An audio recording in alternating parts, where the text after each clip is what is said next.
Rahul Easwar love ജിഹാദ് കേരളത്തിൽ നടക്കുന്നുണ്ടെന്ന് RSSന്റെ മുഖപത്രമായ ജന്മഭൂമി സംഘത്തിന് ജന്മഭൂമിക്ക് ആദരവോടെ ഒരു മറുപടി കൊടുക്കാനാണ് ആഗ്രഹിക്കുന്നത്. കാരണം അവരതിൽ 1-2 പ്രധാനപ്പെട്ട പോയിന്റുകൾ റേസ് ചെയ്യുന്നുണ്ട്. ആ പോയിന്റുകൾ വിശിഷ്യ നമ്മൾ ഹിന്ദുക്കൾ ശ്രദ്ധിക്കേണ്ടതാണ്. RSSനോട് എനിക്ക് ആദരവാണ്. ഞാൻ അത് പറയുന്നതിൽ ഒരിക്കലും മടി കാണിച്ചിട്ടില്ല. പലപ്പോഴും പല വേദികളിലും RSSനെ വിമർശിക്കുകയും അതോടൊപ്പം ആദരവുണ്ടെന്ന് സൂചിപ്പിക്കുകയും ചെയ്യുന്നതാണ്. എന്തുകൊണ്ടാണ് ആദരം? ഹിന്ദു സമൂഹത്തെ ക്രോഡീകരിക്കാൻ വേണ്ടി, ഒരുമിപ്പിക്കാൻ വേണ്ടി RSS വർക്ക് ചെയ്യുന്നു. അത് വളരെ നല്ല കാര്യമാണ്. RSSനോട് എന്താണ് വിമർശനം? എന്നാൽ മുസ്ലിങ്ങളുടെ പുറത്ത് കയറി, മുസ്ലിങ്ങളുടെ നെഞ്ചത്ത് കയറി ഇസ്ലാമോഫോബിയ ഉണ്ടാക്കിയാണ് അത് ചെയ്യുന്നത്. വഴി തെറ്റാണ്, അവരുടെ ലക്ഷ്യം നല്ലതാണ്, അവരുടെ പാത തെറ്റാണ്. അവർ ഗാന്ധിയൻ പാതയിലൂടെ ഇത് ചെയ്തിരുന്നെങ്കിൽ അവർ വളരെ മികച്ച രീതിയിൽ മുമ്പോട്ട് പോകാൻ. മഹാത്മാഗാന്ധി RSSനോട് എൻഗേജ് ചെയ്തപ്പോഴും ഇതേ നിലപാട് തന്നെയാണ് സ്വീകരിച്ചത്. അതാണ് ഒരു ഗാന്ധി എന്ന രീതിയിൽ ഞാനും സ്വീകരിക്കുന്നത്. മഹാത്മാഗാന്ധി RSSന്റെ ശാഖകളിലേക്ക് അല്ലെങ്കിൽ ക്യാമ്പുകളിലേക്ക്, വാർധ ക്യാമ്പിലേക്ക് അടക്കം കടന്നു ചെല്ലുകയുണ്ടായി. എന്നിട്ട് RSS ഹിന്ദുക്കൾക്ക് വേണ്ടി ചെയ്യുന്ന വളരെ നല്ല കാര്യങ്ങളെ മഹാത്മാവ്, നമ്മുടെ രാഷ്ട്രപിതാവ് പ്രോത്സാഹിപ്പിച്ചു, അഭിനന്ദിച്ചു. എന്നാൽ അതോടൊപ്പം പറഞ്ഞു, നമ്മുടെ മുസ്ലിങ്ങൾ നമ്മുടെ സഹോദരങ്ങളല്ലേ, ഈ മുസ്ലിം വിരോധം നിങ്ങൾക്ക് എന്തിനാണ്? ഈ ഇസ്ലാമോഫോബിയ എന്ന വാക്ക് ഉപയോഗിച്ചില്ല, അന്ന് മുസ്ലിം വിരോധം എന്നായിരുന്നു. ഇസ്ലാമോഫോബിയ കുറെ കൂടെ പുതിയൊരു കോയിനേജാണ്. ഈ മുസ്ലിം വിരോധം നിങ്ങൾക്ക് എന്തിനാണ്? നമുക്ക് ഹിന്ദു മുസ്ലിം ഐക്യം ഉയർത്തിപ്പിടിക്കണം. അങ്ങനെ ഗുരുജി ഗോൾവൽക്കറോടക്കം മഹാത്മാഗാന്ധി അദ്ദേഹത്തിലേക്ക് എത്തുന്ന മെസ്സേജ് കൊടുക്കുന്നത്, നിങ്ങൾ മുസ്ലിം വിരോധത്തെ തള്ളി പറയണം, നിങ്ങളുടെ ഹിന്ദു ആക്ടിവിറ്റീസിന്, വിശിഷ്യ ജാതിക്കതീതമായിട്ടുള്ള എല്ലാ സമുദായങ്ങളെയും ഒരുമിപ്പിക്കാൻ. ഒരു 100 വർഷം മുമ്പ് പ്രത്യേകിച്ച് ഈ ജാതിപരമായ ഭയങ്കര പ്രശ്നങ്ങളും മറ്റുമൊക്കെ ഉണ്ടായിരുന്നു നമ്മുടെ ഇടയിൽ. ഇന്ന് കുറച്ച് കുറഞ്ഞിട്ടുണ്ട്, അല്ലെങ്കിൽ ഒരുപാട് നമുക്ക് മറികടക്കാൻ കഴിഞ്ഞിട്ടുണ്ട്, ഇനിയും ഒരുപാട് മറികടക്കേണ്ടതുണ്ട്. പക്ഷെ RSS അന്ന് ചെയ്ത, പ്രത്യേകിച്ച് 1925 മുതൽ 30, 35, 40 കാലഘട്ടങ്ങളിൽ ചെയ്ത ഹിന്ദു ഐക്യത്തിന്റെ നല്ല ശ്രമങ്ങളെ രാഷ്ട്രപിതാവായ ഗാന്ധിജി അഭിനന്ദിക്കുന്നു. എന്നാൽ മുസ്ലിം വിരോധം തെറ്റാന്ന് പറയും. ഇന്നും RSSനോട് അതേ നിലപാടേ ഉള്ളൂ. മഹാത്മാഗാന്ധി പറഞ്ഞ ഹിന്ദു ഐക്യത്തിന് വേണ്ടി അവർ ചെയ്യുന്ന നല്ല കാര്യങ്ങൾ അഭിനന്ദനാർഹമാണ്, എന്നാൽ മുസ്ലിം വിരോധം പാടില്ല. നമുക്കപ്പോൾ RSS എന്നെ പേരെടുത്ത് വിമർശിച്ചുകൊണ്ട് എഴുതിയ ആർട്ടിക്കിൾ നമുക്കൊന്ന് വായിക്കാം, എന്നിട്ട് അതിന് ബഹുമാന പുരസ്സരം മറുപടിയും കൊടുക്കാം. ജന്മഭൂമിയുടെ വാർത്തയാണ്. സംഘത്തിന്റെ, RSSന്റെ രാഷ്ട്രീയ സ്വയംസേവക സംഘത്തിന്റെ മുഖപത്രമാണ്, ജിഹ്വയാണ്. ഞാൻ കൃത്യമായി ഫോളോ ചെയ്യുന്നതാണ്. ഹിന്ദു വിഷയങ്ങൾ എന്തൊക്കെയാണ് എന്നവർ റേസ് ചെയ്യുന്നതെന്ന് അറിയാൻ ഫോളോ ചെയ്യുന്നതാണ്. രാഹുൽ ഈശ്വർ, കേരളത്തിലുണ്ട് മതപരിവർത്തന ജിഹാദ്. എനിക്ക് ഇഷ്ടപ്പെട്ടു ലവ് ജിഹാദ് എന്ന വാക്ക് മേലിൽ ഉപയോഗിക്കാതെ മതപരിവർത്തന ജിഹാദ് എന്ന് ഉപയോഗിച്ചത് കൗതുകമാണ്. അതിന് സാക്ഷികളായി 4 പെൺകുട്ടികൾ പറയുന്നത് കേൾക്കുക, അതിനുശേഷം ശ്രീലേഖയെ വിമർശിക്കാം. ഇതാണ് അവർ പറയുന്ന ആർഗ്യുമെന്റ്. രാഹുൽ ഈശ്വർ ഇതാ ആ 4 പെൺകുട്ടികൾ, ലവ് ജിഹാദിന് ഇരയായി പെൺകുട്ടികൾ അവരുടെ അനുഭവം വിശദമായി വിശദീകരിക്കുന്നുണ്ട്. അതിനുശേഷം മാത്രം കേരളത്തിൽ ലവ് ജിഹാദ് ഉണ്ടെന്ന് പറഞ്ഞ ശ്രീലേഖയെ വിമർശിക്കാം. ഇതിന്റെ പ്രശ്നം ആദ്യം തന്നെ ആദരവോടെ സംഘത്തിനോട് പറയാനുള്ളത്, ഇത് വളരെ കോംപ്ലിക്കേറ്റഡ് ആയിട്ടൊരു ടോപ്പിക്കാണ്. ഇതിൽ എന്താ വേണ്ടതെന്ന് പറഞ്ഞാൽ, ആ ലേഖനത്തിൽ തന്നെ, ആ ലേഖനം മുഴുവനായിട്ട് നമുക്ക് വായിക്കാം. ആ ലേഖനത്തിൽ കൃത്യമായി ശ്രുതി, ഇത് നമ്മുടെ ആർഷവിദ്യാ സമാജവുമായി ബന്ധപ്പെട്ട ചില പെൺകുട്ടികളാണ്, ശ്രുതിയൊക്കെ അതുമായി ബന്ധപ്പെട്ടതാണ്. ഞാൻ ആർഷവിദ്യാ സമാജത്തിൽ പോയിട്ടുണ്ട്. എന്നാൽ കഴിയുന്ന രീതിയിൽ ഒരു ഹമ്പിൾ എൻ്റെ ആയിട്ടൊരു കോൺട്രിബ്യൂഷൻ അവിടെ കൊടുത്തിട്ടുണ്ട്. അവർ ചെയ്യുന്ന നല്ല കാര്യങ്ങളോടുള്ള യോജിപ്പാണ്, പക്ഷേ മുസ്ലിം വിരോധത്തിന്റെ ആംഗിളിനോട് യോജിപ്പില്ല. അങ്ങനെയാണ് നമ്മൾ സത്യമായി പറയണം. ആർഷവിദ്യാ സമാജം ഹൈന്ദവ സംസ്കൃതി പിള്ളേരെ പഠിപ്പിക്കുന്നത് വളരെ നല്ലതാണ്. എന്നാൽ അതിലെ എലമെന്റ്സ് ഓഫ് മുസ്ലിം വിരോധമുണ്ട്, അത് തെറ്റാണ്. അപ്പൊ അതിൽ ശ്രുതി പറയുന്ന ഒരു നല്ല പാരഗ്രാഫ് ഉണ്ട്, ഓരോ ആൾക്കാരും വായിക്കേണ്ടതാണ്.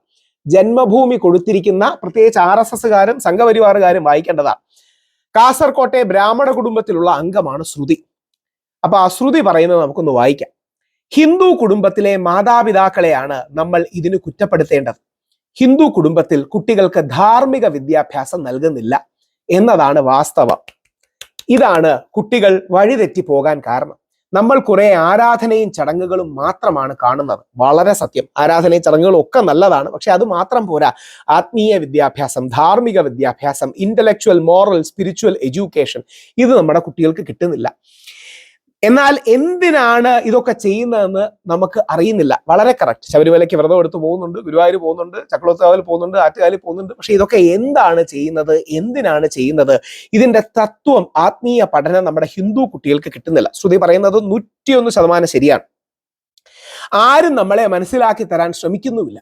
അപ്പം ഇനി മനസ്സിലാക്കി തരാൻ ശ്രമിക്കുന്നില്ല എന്നുള്ളത് കൊണ്ടാണ് നമ്മുടെ ഉള്ളിൽ വലിയൊരു ആത്മീയ ശൂന്യതയുള്ളത്.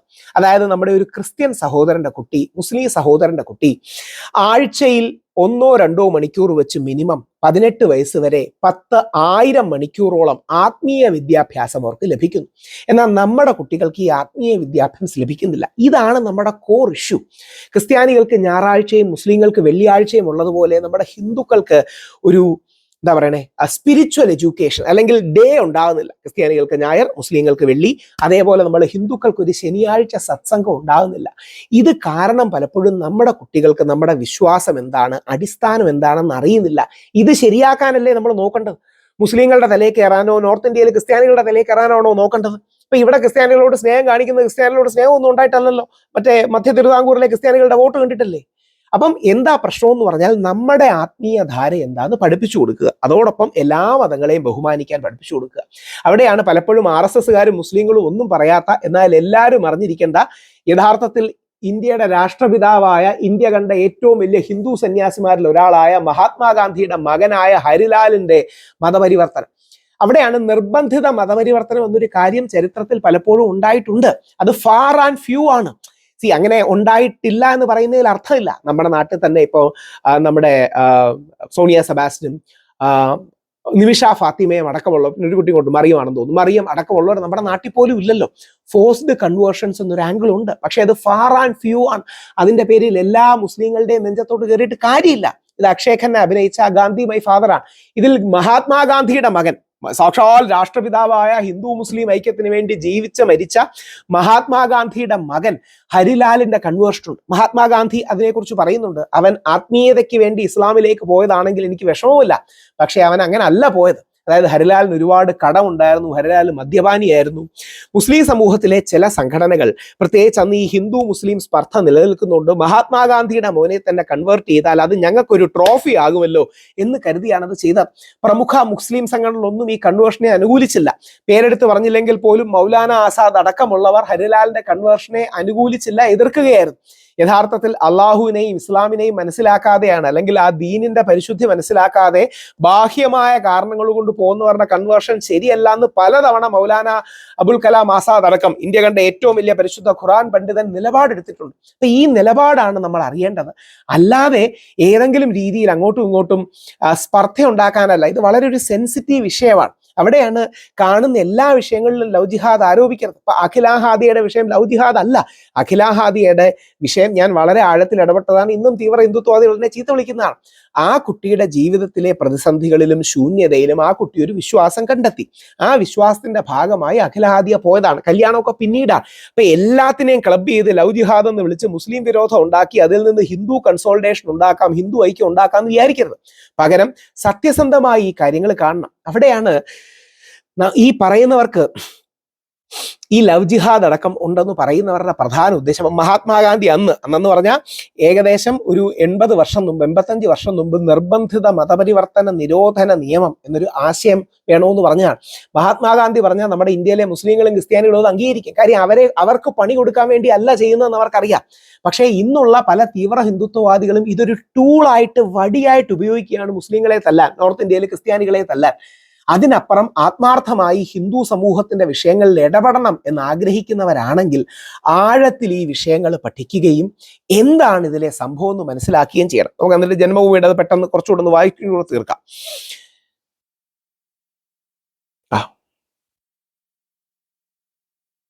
ആർഷവിദ്യാ സമാജത്തിലേക്ക് എന്നെ കൊണ്ടുവരുമ്പോൾ ഈ ആശ്രമത്തിലുള്ളവരെയും എനിക്ക് ഇസ്ലാം, അതായത് ഒരു പെൺകുട്ടി ഇസ്ലാമിലേക്ക് മാറ്റാൻ കഴിയും. യങ് ഏജിൽ ഹിന്ദു ആണെങ്കിലും ക്രിസ്ത്യാനി ആണെങ്കിലും ഇസ്ലാം ആണെങ്കിലും എന്താ പറ്റുക എന്ന് പറഞ്ഞാൽ, അവർക്ക് ഇൻസ്പയർ ചെയ്യുന്ന പർട്ടിക്കുലർ ഐഡിയാസിന് വേണ്ടി അവർ ആഞ്ഞു വാദിക്കും. അപ്പോൾ നമ്മുടെ കുട്ടികളെ നമ്മൾ ഹിന്ദുക്കൾ ചെയ്യേണ്ടത് എന്താ? അടിസ്ഥാനപരമായി നമ്മൾ നമ്മുടെ കുട്ടികൾക്ക് ഒരു ആത്മീയ വിദ്യാഭ്യാസം കൊടുത്തു വളർത്തുക. ഇനിയും ചില കുട്ടികൾക്ക് ഹിന്ദു മതത്തോട് കഠിനമായ വെറുപ്പായിരുന്നു. ഹിന്ദു കുട്ടികളാണ് ഈ എന്താ പറയുക propaganda, anti Hindu propaganda, anti Muslim propaganda പോലെ, ആന്റി ക്രിസ്ത്യൻ പ്രൊപ്പഗാൻഡ പോലെ ആന്റി ഹിന്ദു പ്രൊപ്പഗാൻഡയിൽ പെട്ടപ്പോൾ എനിക്ക് ഹിന്ദു മതത്തോട് കഠിനമായ വെറുപ്പായിരുന്നു. ഹിന്ദു എന്ന വാക്ക് കേൾക്കുന്നതിന് വെറുപ്പായിരുന്നു. എൻ്റെ അച്ഛനമ്മമാരും ക്ഷേത്രത്തിൽ സന്ദർശനത്തിനെയും ഹിന്ദു ദൈവങ്ങളെ പ്രാർത്ഥിക്കുന്നു എനിക്ക് വെറുപ്പായിരുന്നു. എനിക്കൊരു അനുജത്തി ഉണ്ടായിരുന്നു. എൻ്റെ വീട്ടിൽ ഞാനൊരു വലിയ വായാടിയായിരുന്നു. ഞാൻ മൗനിയായി മാറി. ഡോക്ടർ അനഘ പറയുന്നതാണ്. ഇവരെല്ലാം പറയുന്ന നെഗറ്റീവ് കമന്റ്സിനെ ഞാൻ എഡിറ്റ് ഔട്ട് ചെയ്യാണ്. അങ്ങനെ അനഘയ്ക്ക് ഒരു കാരണവശാലും പാടില്ല. ലോകത്തിലെ ഏറ്റവും പ്രാചീനമായ മഹത്തരമായ ധർമ്മമാണ് നമ്മുടെ ഹിന്ദു ധർമ്മം. അതേപോലെ മഹത്തരമാണ് യേശു ക്രിസ്തുവിന്റെ ധർമ്മം. അതേപോലെ മഹത്തരമാണ് പ്രവാചകൻ മുഹമ്മദ് നബിയുടെ ധർമ്മം. അതേപോലെ മഹത്തരമാണ് ബൗദ്ധധർമ്മം. അതേപോലെ മഹത്തരമാണ് ജൂതധർമ്മം. അതേപോലെ മഹത്തരമാണ് വേറെ ഏതാ പെട്ടെന്ന് സിഖ്, പാഴ്സി, ജൈന, ജൂത എല്ലാവരും. അപ്പോ ഈ രീതിയിൽ നമുക്ക് ഒരുമിച്ച് കൊണ്ടുപോകാൻ കഴിയണം. ഇതിൽ പറഞ്ഞിരിക്കുന്നത് ഈ 4 പെൺകുട്ടികളുടെ അനുഭവങ്ങളിൽ നിന്നാണ് കേരള സ്റ്റോറി 1-ാം ഭാഗം രൂപപ്പെട്ടത്. അതൊരു ഫാക്ച്വൽ മിസ്റ്റേക്ക് ആണ് ജന്മഭൂമിക്ക് പറ്റിയത്. ഈ 4 പെൺകുട്ടികളുടെ കഥയെന്നല്ല. യഥാർത്ഥത്തിൽ നിമിഷ ഫാത്തിമ, സോണിയ സെബാസ്റ്റ്യൻ, മറിയത്തിന്റെ കഥയാണ് കേരള സ്റ്റോറി 1 കൊടുത്തിരിക്കുന്നത്. എനിക്ക് തോന്നുന്നു അവർക്ക് അത് തെറ്റി വന്നതായിരിക്കും. എനിക്ക് തോന്നുന്നു തെറ്റി കൊടുത്താണ്. കേരള സ്റ്റോറി 2 എന്ന് വല്ലതായിരിക്കും ഉദ്ദേശിച്ചത്. അപ്പോ ആർഷവിദ്യാ സമാജത്തിലൂടെയാണ് ഇവർ ഈ നിർബന്ധിത മതപരിവർത്തനം ഒരു പ്രശ്നമാണെന്ന് പറഞ്ഞാൽ കുഴപ്പമില്ല. ഈ ജിഹാദ് എന്ന വാക്ക് മുസ്ലിങ്ങൾക്ക് പവിത്രമായ ഒരു വാക്കാണ്. നമ്മൾ ആ വാക്കിനെ ഇനിയും പറഞ്ഞു മോശവൽക്കരിക്കണ്ട. പകരം അവിടെയാണ് മോദിജിയുടെ മന്ത്രിയായ ശ്രീ എം ജെ അക്ബർ പറയുന്നത് കഴിഞ്ഞ നൂറ്റാണ്ടിലെ ഏറ്റവും വലിയ ജിഹാദി മഹാത്മാഗാന്ധിയാണെന്നാണ്. മോദിജിയുടെ ഏറ്റവും ഇഷ്ടപ്പെട്ട മന്ത്രി മോദിജി. അദ്ദേഹത്തെയാണ് പാകിസ്ഥാൻ എതിരെ നമ്മൾ എടുത്ത നിലപാട് ലോകത്തെ വിശദീകരിക്കാൻ ശശി തരൂറിനെയും എം ജെ അക്ബറിനെയാണ് വിട്ടത്. അപ്പം ജിഹാദ് എന്ന വാക്കാകട്ടെ, ക്രൂസേഡ് എന്ന വാക്കാകട്ടെ, ധർമ്മയുദ്ധം എന്ന വാക്കാകട്ടെ, ഇതൊന്നും നമ്മൾ മോശവൽക്കരിക്കണം. പകരം നിർബന്ധിത മതപരിവർത്തനം ശരിയല്ല. നമുക്ക് ഹിന്ദു സമൂഹത്തെ സംരക്ഷിക്കണം, മുസ്ലിം സമൂഹത്തെയും ക്രിസ്ത്യൻ സമൂഹത്തെയും ബഹുമാനിക്കണം. ആർക്കും വെറുപ്പില്ലാത്ത ഒരു കാര്യം വെക്കണം. ശരി. വടക്കൻ കേരളത്തിൽ നിന്ന് പക്ഷെ പലരും സിറിയയിൽ ISC ക്യാമ്പിൽ ഇതറിയ ചില കാര്യങ്ങളൊക്കെ ഈ ലിങ്ക് ഞാൻ കൊടുത്തേക്കാം, നിങ്ങൾ വായിക്കുക. ഇത് സംഘത്തിലെ ആൾക്കാരും മനസ്സിലാക്കേണ്ട കാര്യം. ഇത് വളരെ സെൻസിറ്റീവായ വിഷയമാണ്.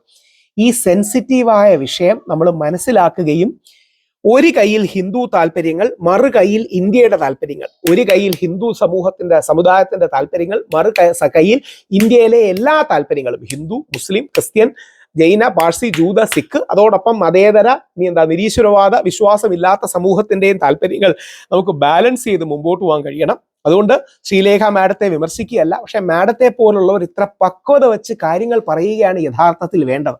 എന്താ നമുക്കില്ലാത്തത്? ക്രിസ്ത്യാനികൾക്ക് ഞായറാഴ്ച, മുസ്ലിങ്ങൾക്ക് വെള്ളിയാഴ്ച, ഹിന്ദുക്കൾക്ക് ഒരു ശനിയാഴ്ച സത്സംഗമില്ല. ഇതൊരു പ്രശ്നമാണ്, ശ്രുതി പറഞ്ഞിരിക്കുന്നത് പോലെ. അല്ലെങ്കിൽ വേറെ കുറെ കാര്യങ്ങളുണ്ട്. ഞാൻ എല്ലാം വായിക്കുന്നില്ല, ലിങ്ക് ഇട്ടേക്കാം. ഞാൻ അതിലെ നെഗറ്റീവായ സാധനങ്ങൾ കട്ട് ചെയ്ത് നമ്മൾ അതിലെ പോസിറ്റീവായ കാര്യങ്ങൾ പറഞ്ഞിരിക്കുകയാണ്. 2, നമ്മുടെ കുട്ടികൾ, ഹിന്ദു കുട്ടികൾക്ക് ക്രിസ്ത്യൻ മുസ്ലിം കുട്ടികളെ പോലെ 1000 മണിക്കൂറോളം ആത്മീയ വിദ്യാഭ്യാസം കിട്ടുന്നില്ല. അത് ശരിയാക്കണം. അങ്ങനെ പോസിറ്റീവ് സജഷൻസ് വെക്കുന്നതിന് പകരം ഇസ്ലാമോഫോബി ഉണ്ടാക്കി മുമ്പോട്ട് പോവുകയല്ല വഴി. RSSന്റെ ഹിന്ദു സമൂഹത്തിന് വേണ്ടിയുള്ള എല്ലാ പ്രവർത്തനങ്ങൾക്കും പ്രണാമം അർപ്പിക്കുന്നു. അത് മുസ്ലിം വിരോധമാകാതെ, ക്രിസ്ത്യൻ വിരോധമാകാതെ മുമ്പോട്ട് കൊണ്ടുപോയാൽ മതി.